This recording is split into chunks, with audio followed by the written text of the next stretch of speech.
Hi guys, thank you for coming back. We are going to do a chocolate fudge cake. It's quite a simple, it's quite a simple-ish recipe, 2 recipes. We'll be doing first the chocolate paste or the chocolate frosting that goes around the side and on the top and in the middle. And then we'll move on to the sponge, which is quite an easy sponge, quick cooking.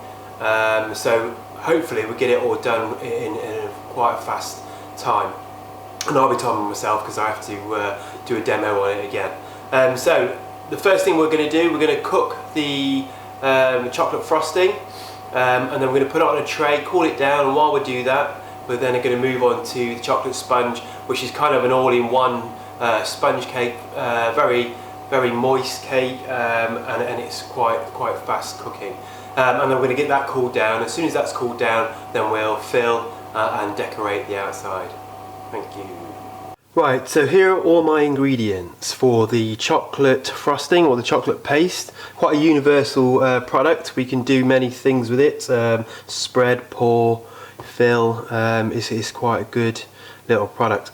So for this, you're going to need 500 grams of castor sugar, 65 grams of glucose. You're going to need instant coffee. This you don't have to put in if you don't like coffee, but what I do find that it brings out the flavour of the chocolate, so that's why I put it in. But if you're not too keen on coffee, then don't put it in, but it does lift the flavour. You'll need 400 grams of boiling water and then 300 70% chocolate. And plus you'll need your 65 grams of cocoa powder. Now the cocoa powder is best if it's 100%, but I couldn't find any, so I'm using the Bourneville, the darkest one I can find. Okay, let's start. Right, so first I'm going to put my sugar into my pan, like so. I'm then going to sieve my cocoa powder into my sugar, like this.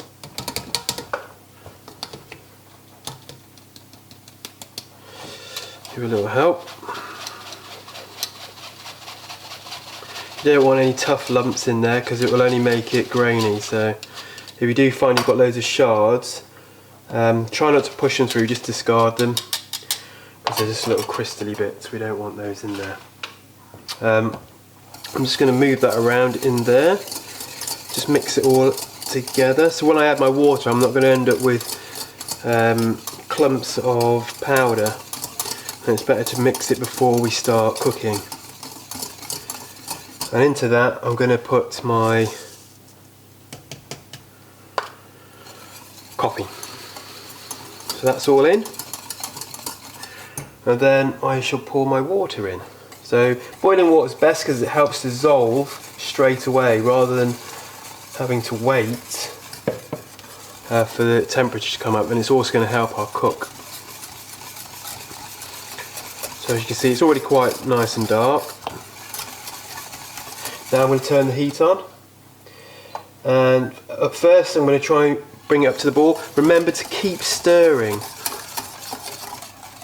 because if you don't keep stirring, what happens is the cocoa powder can sink to the bottom and burn, and that's the last thing you want. So while we're waiting, we shall do that. And also my glucose we'll put in just before. Once this comes up to the boil, we'll stop the boil, and then we'll let it simmer for a few minutes, and then we'll add the glucose and the chocolate, and then we're going to hand blitz that to emulsify everything together. So now you can see it's come to the boil. Be careful not to overboil it. It's simmered for a little bit. I've just brought it back up to the heat, so I'm going to remove it slightly off the heat before I add my chocolate and my glucose, which I'll just quickly microwave for a couple of seconds, just to make it fluid, and then we can add it in. I think now we'll turn the heat off. And the reason why we simmer it and bring it to the boil is just to disperse the cocoa and you don't get that sort of grainy texture. So I'm going to add my glucose into there, like so, as much as we can, and that's in there.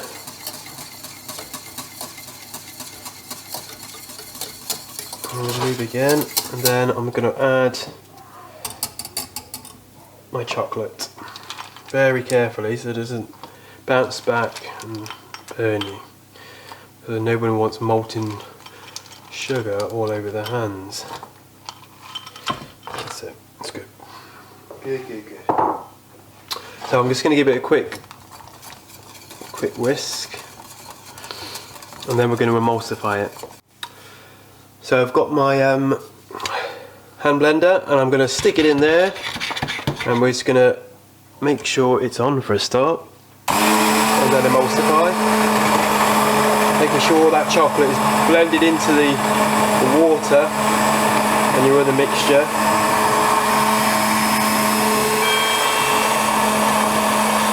Look at that, that's beautiful. And you're looking for that nice glaze.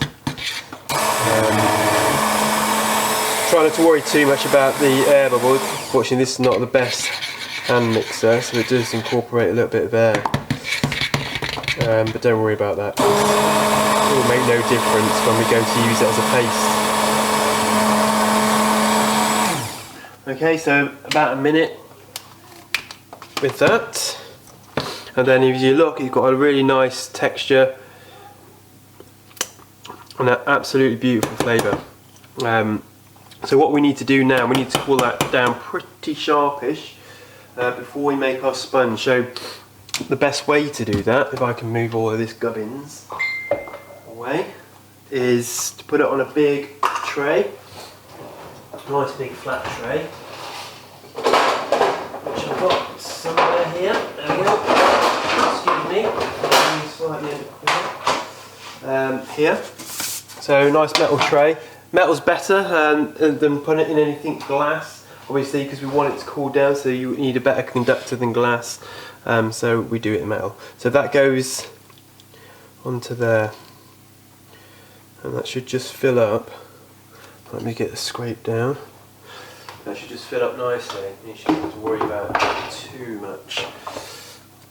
So when you do scrape down, obviously you don't want to see any burnt bits, because that you know, that will flavour will go into your chocolate. You should have a nice clean pan. Okay, so we'll just spread that over evenly, and I'm going to put it into the bottom of my fridge. So by the time we've made the cake, the frosting will be ready to then coat the cake with. You know, because obviously we have to wait for the cake to cool down too. Right, so we're going to go on to make the sponge. It's quite a quick and easy sponge, so I shall just run through it with you. Let me just take that off a minute. And I use a whisk for this one. You can use a paddle if you want, but I find the whisk will break up the flour and everything, mix it up really nicely. Right, so castor sugar. You're going to need castor sugar. I think it's 300 grams of castor sugar. 175 grams of, I've got cake flour here, but you can just use a normal flour or a strong flour. Cocoa powder, 65 grams of cocoa powder, 5 grams of baking powder, which is here, and then 5 grams of bicarb.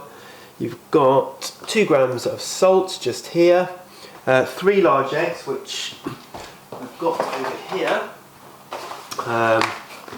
3 large eggs, these are big eggs as they say. My kryptonite. 3 large eggs. Right, so I've got vegetable oil here because I haven't got any. You can use grapeseed oil because grapeseed oil has no flavour, so it's very good in baking cakes and so forth. But you know, veg oil doesn't have that much flavour either, but it has a little taint. We've got vanilla bean paste, which I've got here. I've got this new product that I'm going to start using. It looks good, packaging looks good, but I'll tell you how it goes. Or you can use, if you haven't got vanilla bean paste, you can just use vanilla extract, vanilla essence, whatever you've got to hand basically. And then you've got milk, 165 millilitres of milk. So that's your ingredients, and I'm going to show you how now to make the cake. Right, so going on to making the cake, I've just preheated my oven to 180 because, oh no, sorry, if you do 165, and it should take about 30 minutes on 165, pardon me, without burning, because what we don't want is to, sorry, at 180 it would cook very quickly. We don't want to turn it down because of the amount of bicarb in there. We don't want it sort of dipping in the middle. So to do 165, you get a nice even cook, and it usually takes around 30 minutes. Again, depending on your oven and how good or efficient your oven is. Right, so we put the flour in. I've already sieved that. That goes into there. I'm then going to quickly sieve my cocoa powder, my bicarb, and my baking powder. That all gets sieved in. Again, a little help from a whisk, as I find it does it a little bit quicker than tapping it on the side, and a little less messy. Again, don't force any of the ugly little crumbs through, because we want it as fine as possible. And then we'll have the salt. So there's 2 grams of salt in there. It's not much, but it will help with the flavour. So at this point, then I'll add the sugar. I remember making a cake once and totally forgetting the sugar and thinking, oh, it just doesn't mix as well and it doesn't look as well. And you know, it took me forever to realise that there was no sugar in it until I baked it, and it just didn't bake properly. But you know, we do these things, even professionals, we do these. I do it a lot with bread, and I always forget certain parts of bread. I think, why is it not working? Anyway, I digress. Right, so liquid-wise, so I'm going to add the eggs in first, and we're going to start moving the mixer then, and get it incorporated to make a sort of a paste. I find if I do it this way,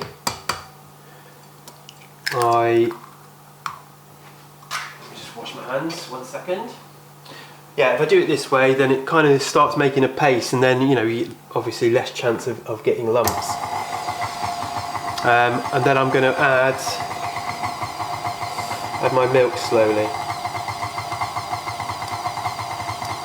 Like I said, it is pretty much an all-in-one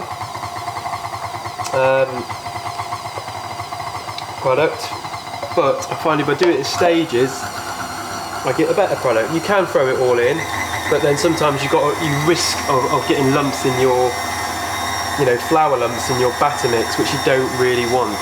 And now we're going to add some of this paste. So on the recipe, it says 2 teaspoons of paste. Whoa. 2 teaspoons of paste, but roughly 10 grams, I would say. I'm saying roughly. Well, it doesn't come out of the tube very well, does it? This is a new product. I've not used it before. But they've asked me to see what I think about it. Well, that'll be one of my things that doesn't come out the tube very well. And then once that's in, I'm going to slowly add my my oil.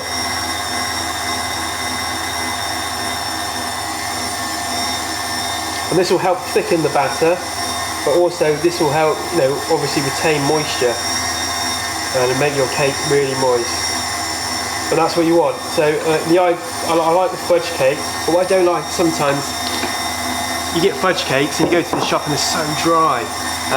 Unless they've been microwaved, you know, to warm them up, I just find them really dry. This one, there's no dry. The good thing with the frosting of this one as well is that the frosting will always stay moist in the fridge. It won't be hard to cut. You know, the whole cake will stay, and it will last quite a long time. Unfortunately, it is a very, you know, high sugar content. But you know, we eat desserts for that sort of reason, I'm sure. And I know we're all sort of really conscious about how much sugar is in things, but I'm not here to do that for you.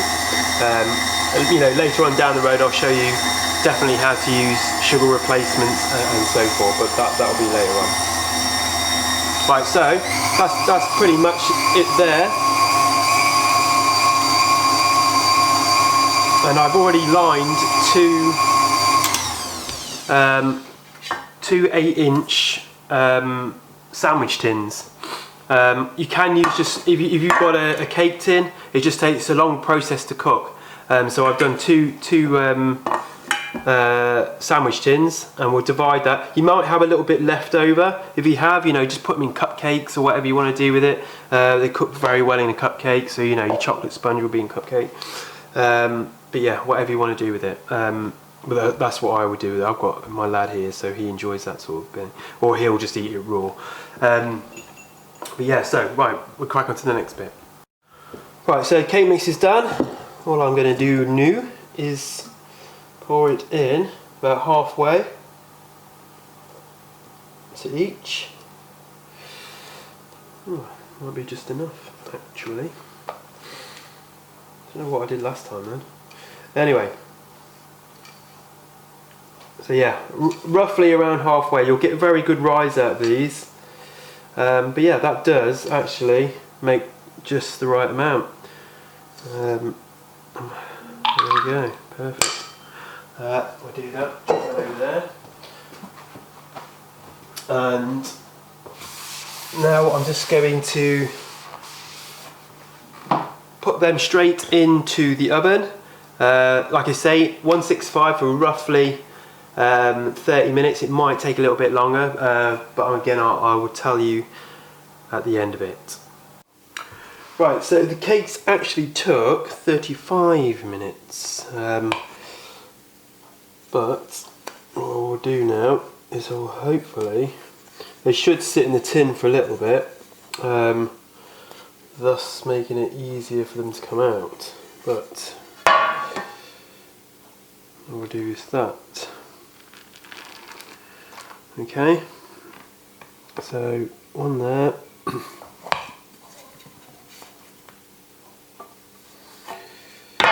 Beautiful. Now we have to leave these to cool right down before we introduce any chocolate to them. We're just going to turn one upside down, one flat, and we'll coat it, decorate it, and Bob's your auntie at the end of the day. Looks quite nice, and they're very, very light and spongy. Oh, I'm going to enjoy that. So I also just think I'd show you the chocolate paste. As you can see, it's set nicely with a spoon, and that's what you're looking for a good set. So it's nice. And what we're going to do, I'm just going to place that into a bowl, move it around a bit so it becomes more pliable to coat the cake with without tearing the cake to bits. But yeah, that's really good, isn't it? Ooh. See, it makes lovely patterns.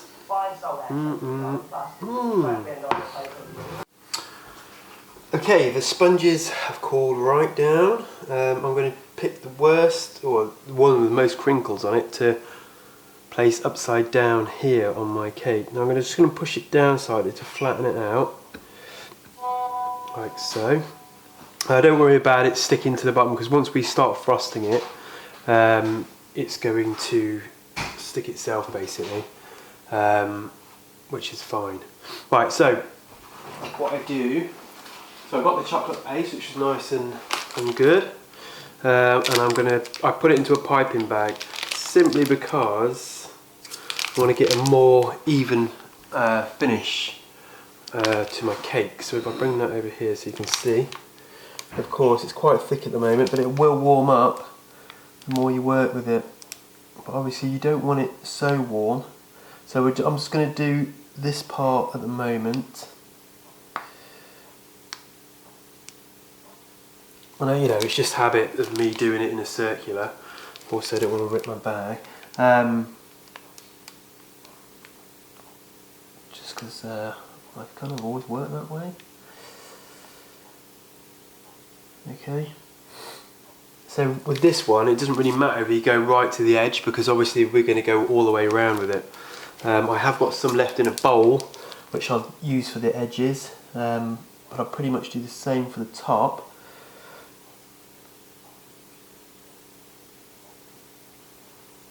although I like piping bags, they're not always that reliable. I always get nervous. There we go. Anyway, but they're going to burst on me. But right, so there we are.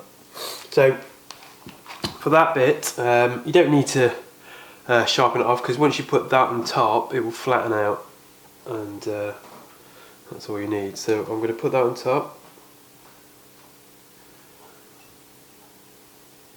like this, so, and then it's a nice big sandwich that.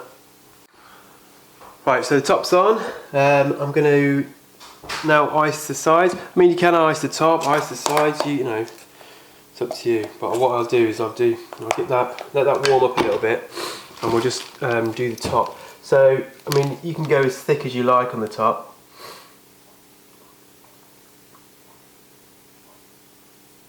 So this one we are going to sort of pan out and smooth off. Although it's a nice effect like that, isn't it?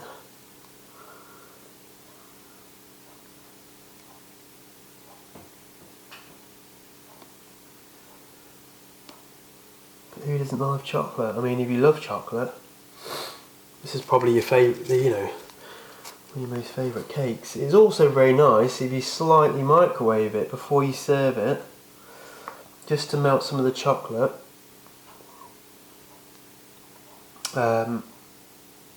Obviously, with ice cream, whatever you want to serve it with, clotted cream, ice cream. I suppose ice cream's really good. You get a nice vanilla ice cream. Right, so for that part, I'm just gonna smooth it off slightly. So there's quite a bit on there, as you can see, but I'm not going to shape it just yet. I'm just going to make sure I've got an even amount all over. And then we'll make little patterns on it in a moment, but just make sure it's got an even amount of chocolate on. And you see, the actual chocolate paste is not going to get any more firmer than it is now. So like you say, you can sit in the fridge. Right, so for the edges, you can either use this piping nozzle, kind of work your way up, just keep going up like that. Or you can get your scraper and just, you know, plonk it on. I do it this way because I don't want to ruin the sponge. So I'm just going to do that until I've got all the way around. Right, so I ended up coating it well. I'm just going to finish it off now. I'm using a knife because I haven't got a palette knife, which is really silly of me. So just finish it off around the sides, whichever way you like, but just smooth. I mean, you don't have to be super smooth. The good thing with a knife, it gives it a nice sort of pattern as you go around. But you can do that with a palette knife. It's just to give it some texture, and I'll do the same on the top.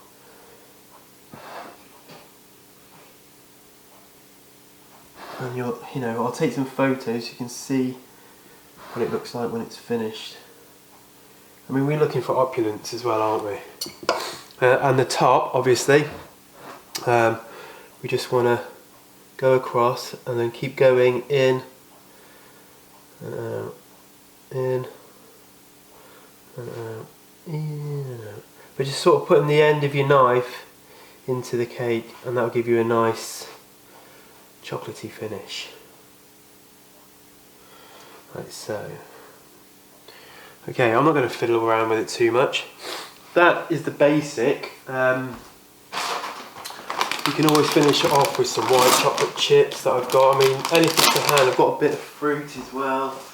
If you want to finish it off with some strawberries and some white chocolate pieces, you can finish. You can leave it as is. I mean, they are quite beautiful as they are, as you know. I mean, you can do this. I mean, I'm just doing this to show you the contrast of black and white and how they go together very well, don't they? Don't you think? A good combination there. Okay, so they're just little decorations. You don't have, like I say, you don't have to decorate if thou doesn't want to. but sometimes a little decoration can go a long way to give it a bit of, ooh, that looks nice. I'm going to eat that. So yeah, good idea to have a palette knife. So the next time I do have it, I will have it. I mean, you could cover the whole cake and you could go crazy. You could do the bottom if you want to. I'm not going to do that just yet. Maybe just a bit of fruit. So what I do find with fruit, that if you're going to use fruit, only use it if you're going to eat it on the day, because if you don't, what happens with the fruit is it bleeds everywhere, and you don't want a bleeding cake, do ya? So we just do sticky little bits in like that. I just go random, like nature, you know. Just a cake. Well, we always say just a cake, but it's not, is it? It's a chocolate fudge cake. Now, I have got some gold leaf, which I don't know where I put it. That's typical me. But a touch of gold leaf after, when I find it, I will put on. But you get the idea, don't you? That, like a little bit of deco, makes the whole thing look great. Don't usually cut into my board like this, but I'm doing it lightly. Okay.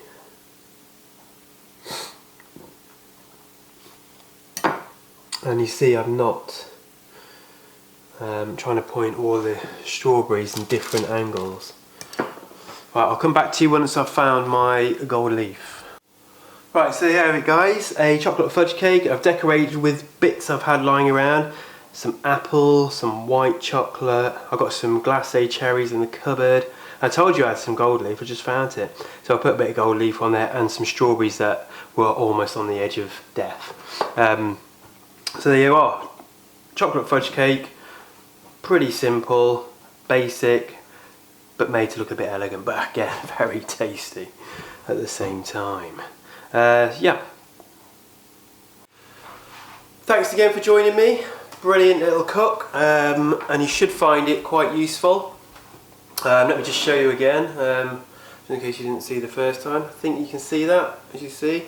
If I tilt it this way, it's quite nice, it's quite effective, and it just gives it a little bit of boost. The colour contrast with black and white is good, and plus you put a bit of red in there, a bit of green in there, a bit of gold leaf, because we all like a bit of gold leaf.